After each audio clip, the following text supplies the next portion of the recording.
Hello, everybody, and welcome to Two Canadians Football Podcast. I'm your host, Matty P. And I'm your co-host, C Money. And we are hitting you guys and gals with the 12th episode of the Two Canadians Football Podcast. Can't wait. Tom Brady, number 12. TB12 hit you like a hurricane. Oh, too soon?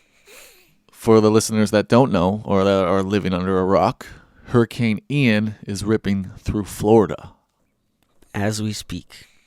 So, should we get right to the news? Boop, boop, boop, boop, boop, boop, boop, boop, boop, boop, boop. Justin Herbert was a full participant in practice today, the first time since his rib injury. That's good. Forward progress is always good with the ribs. It's a painful injury. I'm surprised they even played him all as deep as they did in a game that was a blowout last week. Disappointing loss against the Jags last week. Yeah. Underrated Jags team. Bet on them while you still can. Maybe worth a sprinkle on a division winner. Yeah. Yeah. I would say I would pick them to win that division now. Worth a sprinkle. I don't know if I'm going to pick them. Oh. Who do you like better in that division? I do have the Colts on a big ticket to win that division. So I feel like the Colts are disappointing. Out of the gate, yes. Yeah. I guess they did just beat the Chiefs. So a lot had to go right for the Colts to beat the Chiefs. Yeah, like the Chiefs not having their kicker. Botched kick, missed field goal, dropped Kelsey touchdown. Like there was a whole list. A litany of excuses for the Chiefs. In other news, CMC is dealing with a quad injury. Oh, that'll slow you down. So I'm sure fantasy CMC owners not run CMC. You may not have the chance to run CMC. No, not this week. He might be done, so we'll see. No, we're just monitoring the situation now. Carolina not off to the greatest start to the season, so I'm sure they want to protect their young star, and we'll just have to monitor that injury through the weekend. Aging quickly. That's what I'll call him. I don't think he's a young star anymore. It is true. You age probably a little quicker at the running back position.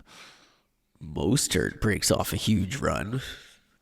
Oh yeah, guys, we are currently watching the Thursday Nighter, a decent game between the Bengals and the Dolphins. That's probably the biggest news of the week, actually. Tua getting his second concussion in probably 5 days. That one looked bad. I could see it ending his career. For those of you that don't know, Tua hit his elbow and his head on the turf tonight again. He was hurt on Sunday. In the first half, and he had to leave the game. He came back in the second half and had a great half, but a lot of speculation involved with whether he should have been on the field or not. A lot of questions whether protocols were followed. Yeah. So we wish Tua a good recovery. Yeah, hopefully he's okay. I seriously hope that he's able to continue playing this season because that could be devastating to him. And this offense needs him. Although Teddy Bridgewater, I mean, when one door closes, another opens. Teddy Bridgewater getting a second, or maybe I guess this is probably about his third or fourth chance at life as a starting QB in the NFL. AKA Terry Bridgewater, as per my roommate that gets all first names wrong. Yeah. Terry Two Gloves. It's time for TED Talk. Yeah, Tedrick.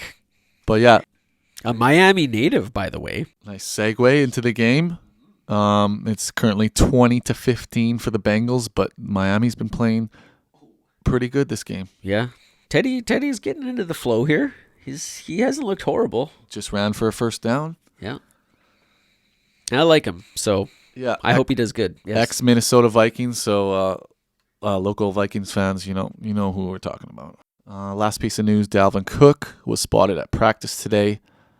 Coach says he's day-to-day with a shoulder injury. Yeah, I think he's going to play. He'll slap a brace on that thing and get out there and run. Me and Miller were analyzing some footage from the past weekend, and it appears that Dalvin Cook ran into his O-line's buttocks, hit his Forrest shoulder. Gump style So over here. picture this.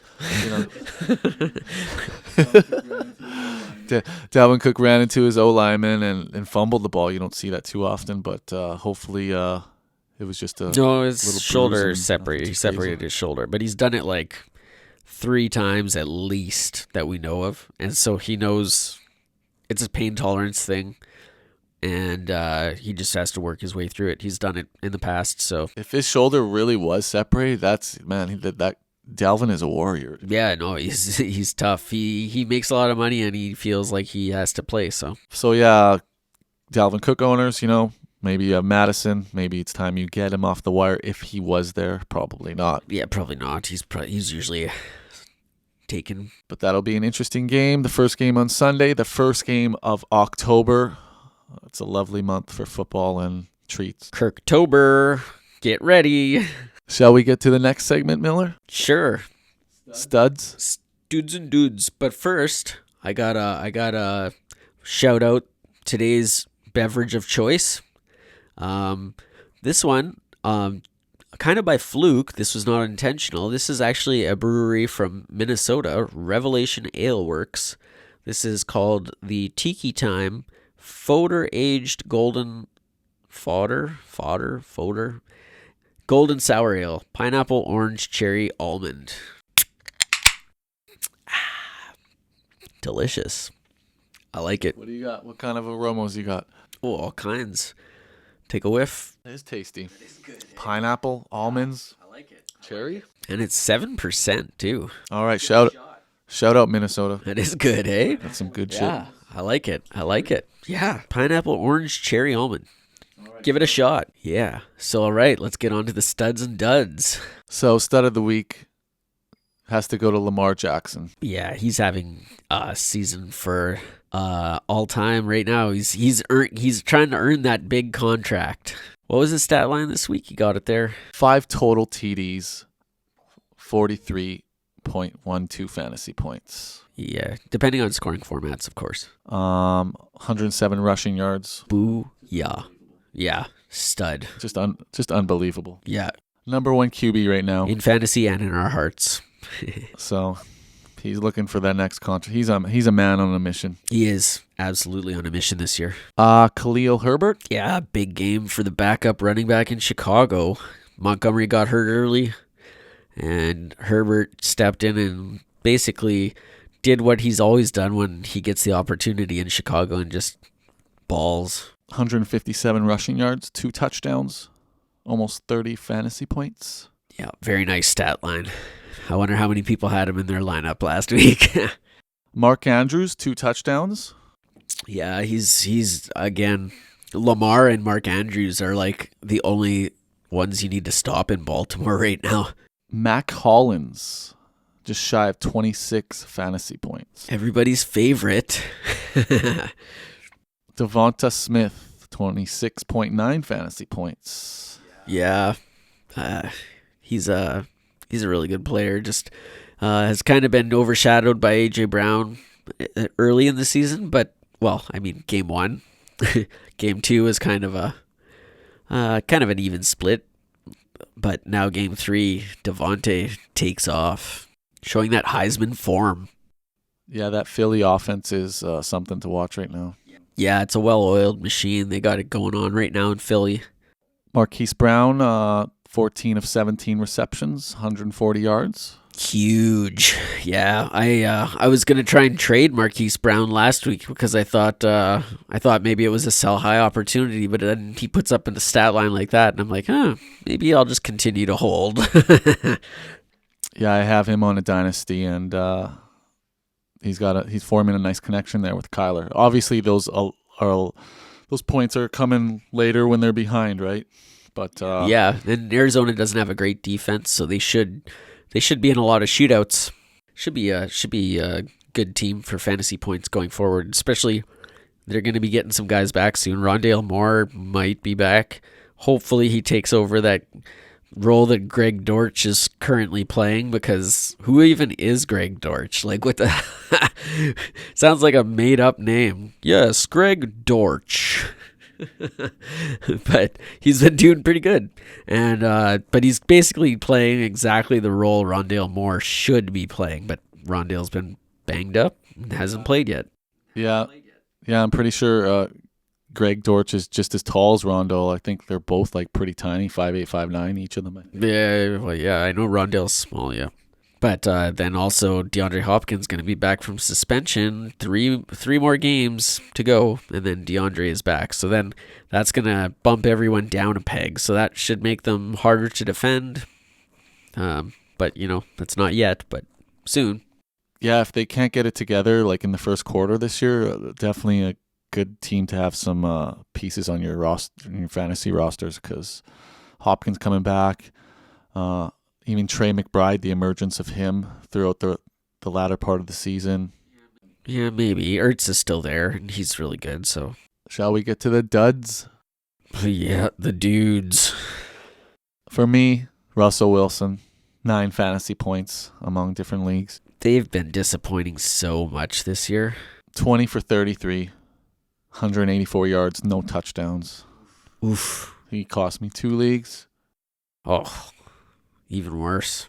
Yeah, he's I don't know. I don't know if I gave the first game to him as kind of like maybe it was just an emotional thing. He was back in Seattle, like literally his first game. He never even played a single game in a Broncos uniform. He was probably out there on the Seattle turf at times looking at the Seahawks helmets thinking he had to throw it at them. Like, just so weird, right? Like first game, literally first game. So that would have been tough. So I gave him a pass on that one, having a bad game, but now the last 2 still haven't looked great, so questionable. I think the line for Denver was maybe overrated for what, like, comparatively speaking to the Seattle line. I thought the Denver line was going to be a massive upgrade. Now, I don't know. Maybe not so much. Maybe Wilson just can't move around as much as he used to and isn't as good at avoiding the rush and running around making things happen like he used to. Darrell Henderson, 1.7 fantasy points. Yeah, that's rough. That's almost the complete flip from that first game where Henderson was the man and Akers just took a donut. This is almost now the reverse. Feels like this is what McVay wants. David Montgomery, 1.1 fantasy points. Right, like we mentioned earlier, injured. Tough for Montgomery owners, myself included. Taking that early injury is never nice for your fantasy lineup. It's a killer, especially in the first quarter, right? Yeah. DJ Moore, 2.5 fantasy points. The always frustrating DJ Moore. I have taken the L on him a couple seasons, and then the one year I don't take him is the year that he actually does good and lives up to expectations. And now I almost tried to take him a few times this year, and then I was like, yeah, I still don't trust him, and I'm glad I went with that gut instinct, because whether it's him, whether it's Baker Mayfield, whether it's the offensive scheme, I don't know. It's just not happening. Matt Rule, I don't think, is a very good coach. And, and also the Carolina offensive line, I don't think is very good either, which just kills an offense, right? Every aspect, running, pass blocking, whatever. Justin Jefferson, 4.4 fantasy points. Right, and most of those are garbage points too, like garbage time, just like... Detroit just came in there and were like determined not to let him beat them. And so that's what opened things up truly at the end of the game for KJ Osborne to just rack it up and score the game-winning touchdown right at the end. Just double and / triple teaming JJ. Yeah, I believe both Thielen and Osborne had a touchdown, right? Yeah, Thielen got his 50th of his career. Big number. Shout out to Adam Thielen. Yeah, Detroit Lakes represent. And now to your favorite segment of the show. Bold Sports Predictions. Bold Sports Predictions. Bold Do you have one today, Miller? I seen you concentrating in the corner earlier. Yeah, I didn't really have anything that I liked on this slate of games this week. I've been saying I'm gonna try and keep this football related now that we're into the season. But man, it's hard to pick some of these dogs this week. So the biggest dogs of the week, I'm just gonna look at my list here. We got New England versus Green Bay. In Green Bay is favored by 9.5. I don't even really want to touch that. I mean, I think the Packers will definitely take care of business there. And we also have the upstart Jacksonville Jaguars versus the absolutely monstrous Philadelphia Eagles in Philly. The return of Peterson to his old stomping grounds where he won the Super Bowl. Currently, Philly listed as a 6.5 point favorite. I mean, I kind of like this game, but if it was in Jacksonville, I would take it. But in Philly, that's tough. I don't know. I don't know if Jacksonville's quite there yet. And Philly just looks so good. Then next, we got Chargers versus Houston. I'm thinking this is where I'm going to go here. 5.5 point dogs at home, Texans. Without Rashawn Slater on that offensive line for the Chargers, that's going to be a big deal. You got a quarterback with bruised/broken ribs, whatever he's got going on there. Doesn't want to, I mean, he's being tough and all that, but he probably doesn't want to take hits. I could see the Houston Texans pulling off the upset here. Barely, but that's looking at these slate of games. That's the one I'm going to pick for my bold sports prediction this week. Very nice, very nice. Yeah, I think if Houston sticks to the game plan of handing their rookie running back, you guys know what I mean, Mr. Pierce there. Davey, he's starting to touch Rex now, so I think that. Yeah, but here's the thing. Here's a thought for you. What if it's a negative game script because the Chargers are a good team and Rex Burkhead goes off in the passing down role? I think that's the key to Houston winning as well, right? Yeah, well, if they get down, yeah, for sure. Ideally, if they win, it's going to be riding Pierce the whole time and just holding it and just run and keep the lead. Mills Mafia, the Davis Mills supporters, won't be able to get after them if they win. The opponents of Mills Mafia, the people who don't think Mills is a very good quarterback, would be all over that if he falters again. For my bold sports prediction, we're going to keep it NFL. What you got? I'm going to say Lamar Jackson wins the MVP and gets paid. Just gets paid. By Baltimore or someone else? That is to be That is to be determined. But he's carved the path out now through the first 3 games where he's putting the team on his back and he's got the talent and he looks like how he did in 2019 when he did win the MVP there. So it seems like a logical approach to my bold sports prediction of the week. Yeah, that's because I mean right now I think I'm pretty sure it's probably still Josh Allen favored. But he's making a huge case already.